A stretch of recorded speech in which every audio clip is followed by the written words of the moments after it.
Hi everyone, welcome back to The Explainer. I am so glad you're joining us today. We're going to be exploring a massive, fundamental pillar of physics, Competency 007C. Basically, we're diving into the mechanics of unbalanced forces and how they literally dictate the position and motion of, well, everything around us. The whole shebang is rooted in Newton's laws of motion. And, to really get a grip on this, I want you to picture a giant, blank, digital whiteboard right in front of you. We're going to run a little simulation right here to see exactly how these invisible forces call the shots.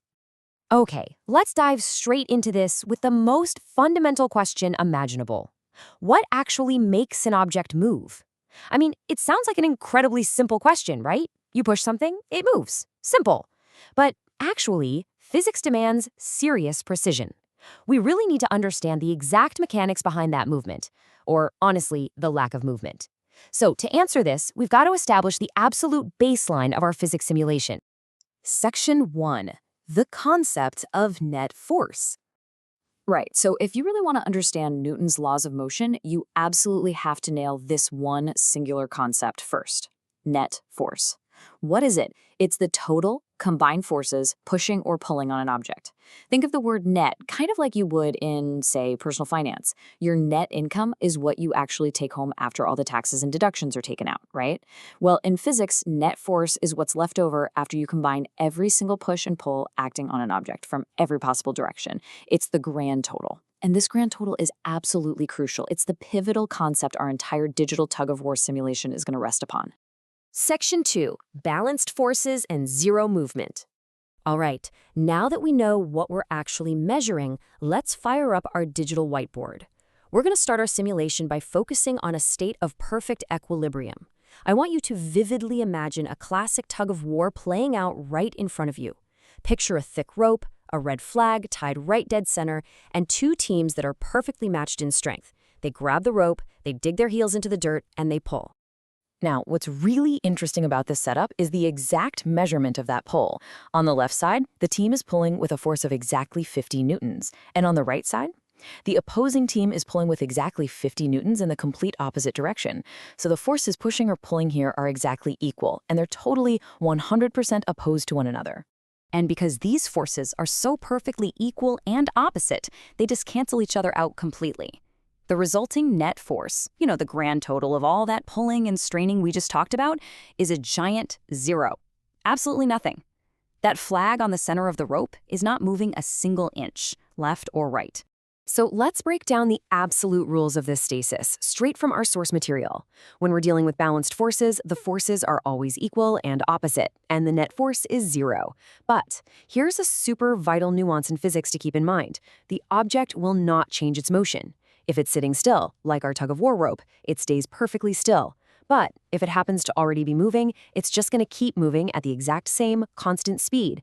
A net force of zero doesn't just mean stationary. It means literally zero change in whatever the object is already doing. Section 3. Unbalanced forces trigger acceleration. Let's move on and see how this builds, because, hey, equilibrium is great, but things get way more exciting when we actually disrupt the system. Let's jump back to our digital whiteboard. We've got our 50 newtons on the left, our 50 newtons on the right. Perfectly balanced. But now, let's suddenly drop an extra person onto the left team. Boom. Just like that, the left side is suddenly pulling with 80 newtons, while the right side is still stuck at 50 newtons. The absolute split second that happens, the entire system breaks.